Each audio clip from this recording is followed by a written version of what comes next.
예, 척추측만증은 원인과는 상관없이 척추가 10도 이상 옆으로 휘는 경우를 척추측만증이라고 정의를 하고 있고, 크게 선천성 척추측만증과 후천성 척추측만증으로 나눌 수 있습니다.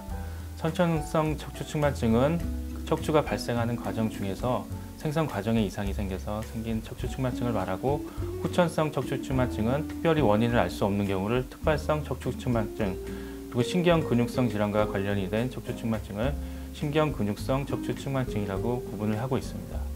척추측만증과 관련된 증상은 척추가 휜 정도가 심하지 않을 정도에는 간혹 등이나 허리 쪽에 통증을 주로 호소를 할 수 있지만, 각도가 크게 진행이 된 경우 몸통이 휘거나 아니면 어깨 높이가 다른 증상을 가지고 알 수 있습니다. 거울을 보고 섰을 때 정면에서 보거나 뒷면에서 봤을 때 양쪽 어깨 높이가 다르거나, 여자 청소년의 경우에는 양쪽 가슴의 크기가 비대칭인 경우 자각 증상을 통해서 발견할 수 있습니다. 청소년기 특발성 척추측만증의 경우는 청소년의 신장이 급격하게 성장을 하는 10대 전후에 발생을 하게 되는데, 청소년의 신장이 급격한 성장과 동시에 척추의 성장도 같이 일어나게 되기 때문에 10세 전후에 많이 발견이 되고 있습니다.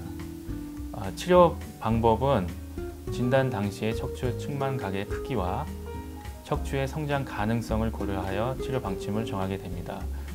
척추의 성장 가능성을 정하는 지표로는 여자의 경우에는 초경 나이, 그리고 남자, 여자 모두에서는 성장판의 폐쇄 여부와 2차 성징의 진행 여부를 가지고 판단을 하게 되는데, 척추 성장 가능성이 많이 남아있는 상태에서 척추 측만각이 20도 이상인 경우 보조기 치료를 우선적으로 고려를 하게 됩니다.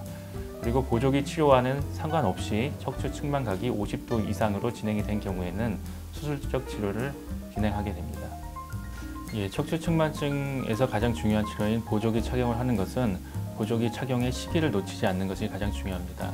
보조기의 목적은 척추의 급성장기에 측만각이 급격하게 나빠지는 것을 막아주는 역할을 하게 되기 때문에, 급성장기를 놓칠 경우에 보조기 착용이 효과가 없게 되고 결국에는 수술적 치료까지 이르게 됩니다.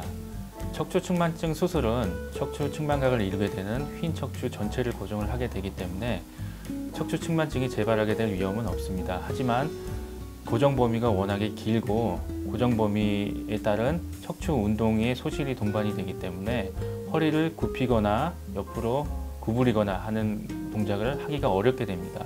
그렇기 때문에 척추 수술적인 치료는 마지막 치료 방법이 되겠고, 이 수술적 치료까지 이르지 않기 위해서는 조기 발견과 그에 따른 보조기 치료가 중요하다고 할 수 있겠습니다. 청소년기 특발성 척추 측만증의 경우는 원인을 알 수 없기 때문에 예방에 대해서는 알려진 치료 방법이 없습니다. 하지만 등 근육이나 허리 근육을 지속적으로 운동을 해서 단련해 줄 경우 척추 측만증으로 인해 추후에 생길 수 있는 등 통증이나 허리 통증을 예방할 수 있기 때문에 이런 운동은 적극 권장되고 있습니다.